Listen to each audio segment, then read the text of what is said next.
ప్రత్యేక అవసరాలు గల విద్యార్థులకు అవసరమైన పరికరాలు, ఉపకరణాల తయారీ, వాటి వాడకంలో తర్ఫీదు, సేవలు మొదలైన వాటిలో సహకరించు శాస్త్రము విజ్ఞాన సాంకేతిక శాస్త్రము.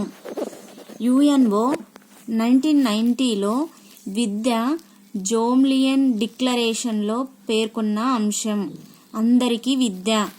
ఈ క్రింది వానిలో జాతీయ విద్యా పరిశోధన శిక్షణ మండలి ఎన్సిఆర్టీకు సంబంధించిన అంశం ఏది? ఏబిసిడి.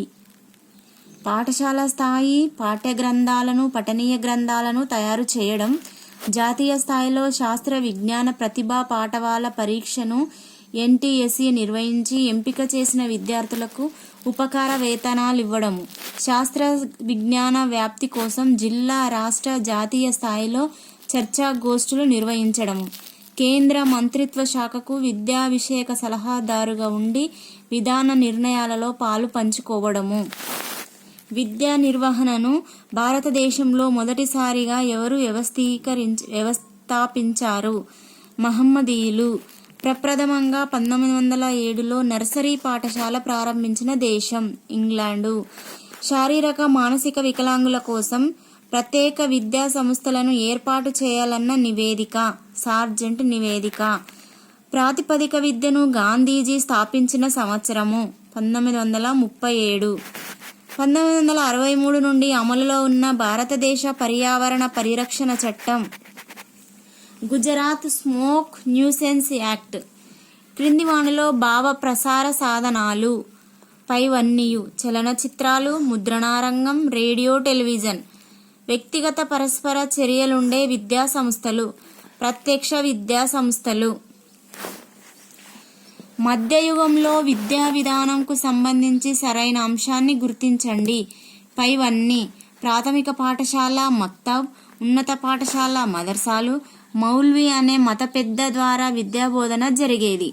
వైద్య విద్యలో అత్యంత గౌరవప్రదమైన విద్యాపీఠంగా రూపొందించిన విశ్వవిద్యాలయం తక్షశిల విశ్వవిద్యాలయం. సంఘంలో అసమానతలకు, విపరీత్యాలకు కారణము ఆర్థిక అసమానతలే అని నిర్వచించిన వారు కారల్ మార్క్స్.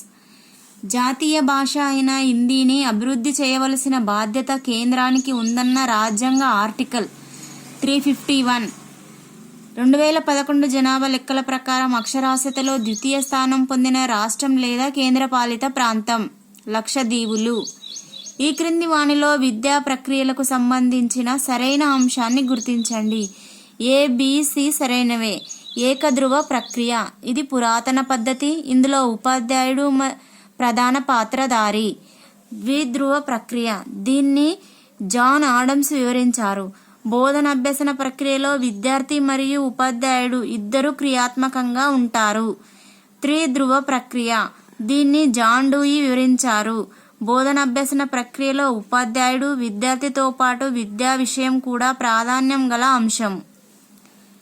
జాతీయ మానవ హక్కుల కమిషన్ మొదటి చైర్మన్ ఎవరు? జస్టిస్ రంగనాథ మిశ్రా. ఫిలాసఫీ అనే ఆంగ్ల పదం ఫిలాసోఫియా అనే ఏ భాషా పదాల నుండి ఉత్పన్నమైనది? గ్రీకు. విద్యార్థులు కృత్యాలను చేస్తూ వాటి పర్యవసనాల ద్వారా విషయాలను అవగాహన చేసుకోవాలని అభిప్రాయపడిన వారు ప్రాకృతికవాదులు.